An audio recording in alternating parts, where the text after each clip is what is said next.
RL Location Automobile. Pour toutes vos locations de voitures et utilitaires en Guadeloupe, faites appel à RL Location Automobile. Avec RL Location Automobile, réservez en toute tranquillité 7 jours sur 7, 24 heures sur 24. RL Location vous propose une large gamme de voitures et d'utilitaires au meilleur prix sur le site internet www.rl-location.com. RL Location, c'est aussi l'assistance et la livraison. Pour tout renseignement, contactez-nous au 0590 10 66 87. RL Location Automobile, la location en toute simplicité. Martinique Actualité. Plus de 300 chefs d'entreprise se sont retrouvés hier au tribunal de commerce de Fort-de-France. Pourquoi ? Pour respecter l'obligation légale de déposer leur compte annuel. Un moment de grande tension entre frustration et impatience, car c'était ça ou des pénalités. Entre les files interminables et un système où l'efficacité semblait faire défaut, l'organisation du tribunal a fait l'objet de critiques acerbes. Certains entrepreneurs ont déploré des journées entières perdues, tout ça pour se conformer à une réglementation légale, mais parfois absurde pour les petites structures. Entre frais de greffe et démarches administratives, ces petites entreprises sont coincées dans un entre-deux où l'administratif étouffe l'opérationnel. Et pourtant, c'est la loi. Alors les petites entreprises se battent entre paperasse et pression, tandis que les gros groupes, eux, semblent vivre dans un autre monde. Écoutons la réaction de Philippe, chef d'entreprise martiniquais. Ce fut très très compliqué. Je suis arrivé sur place à 13h30 et de constater à l'intérieur qu'il y avait déjà beaucoup de monde. Et je suis passé devant le juge à 20h10. J'ai perdu plus que l'après-midi et tout ce qu'il y avait à faire, quoi. Donc il fallait annuler des rendez-vous, il fallait annuler certaines choses et ce fut un moment assez compliqué.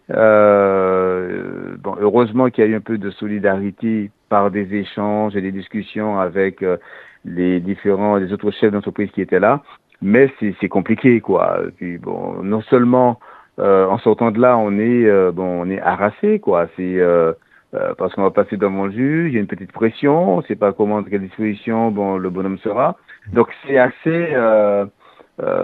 c'était assez pénible comme situation et incompréhensible d'avoir justement autant de monde, convoqué autant de monde à la même heure, le même jour, quoi. Mais en tout cas, ça refroidit pas mal les ardeurs, quoi. Maintenant, il faut prendre. Il y a un contexte, il faut dire, qui est peut-être anxiogène, et puis il y a des affaires qui entraînent d'autres. Ça met un peu tout le monde sous pression. Mais il est sûr et certain, quand on voit toutes les entreprises concernées par des situations un peu compliquées à gérer, et cette pression administrative qu'il y a derrière, c'est compliqué. Déjà à entendre et à voir certaines images de ce qui s'est passé hier dans mon entourage immédiat, certaines personnes qui avaient des projets d'entreprise sont déjà tentées de réfléchir autrement à la question, parce que ça devient décourageant. Et demain, le tribunal de commerce de Fort-de-France doit d'ailleurs se prononcer sur la non-publication des comptes de GBH.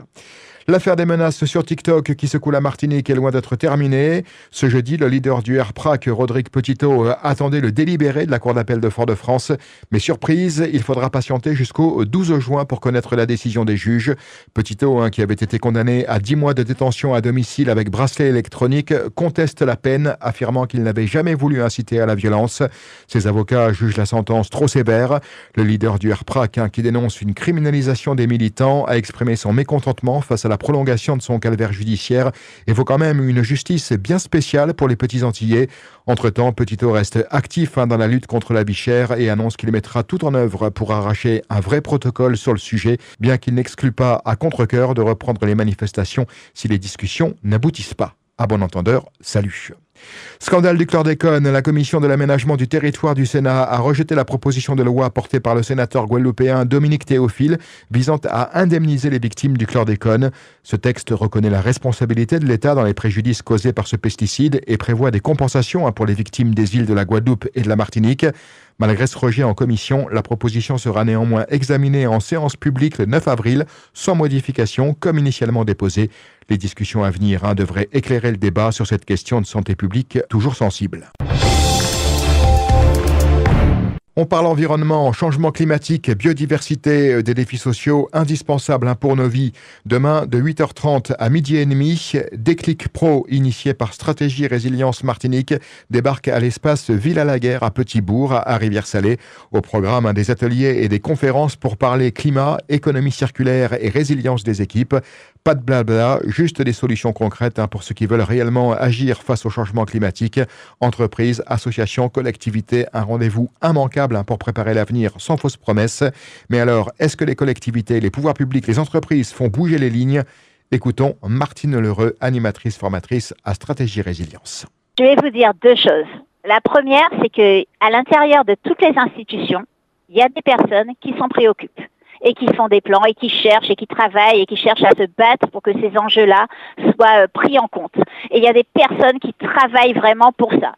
La deuxième chose, c'est que si vous regardez la réalité de ce qui est en train de se passer en Martinique, on est en train d'agrandir le port, on est en train d'agrandir l'aéroport, on est en train de multiplier les zones commerciales, on est en train de multiplier le trafic portuaire, on est en train de multiplier de continuer à augmenter le trafic automobile. On construit des stations, on construit des supermarchés, on est en train de vouloir étendre des zones portuaires et enlever encore des mangroves. Alors, à votre réponse, est-ce qu'on est en train, le dernier article qu'on a sorti, on va mettre là quelques milliers d'euros sur le golfe, la rénovation du golfe. Le golfe, on sait que c'est hyper demandeur en eau. Comment est-ce qu'on va faire quand on n'aura plus d'eau, en fait? Comment est-ce qu'on va faire quand on sera en tension d'eau, quand on n'aura quand on ne pourra plus, en fait, donner de l'eau à notre population?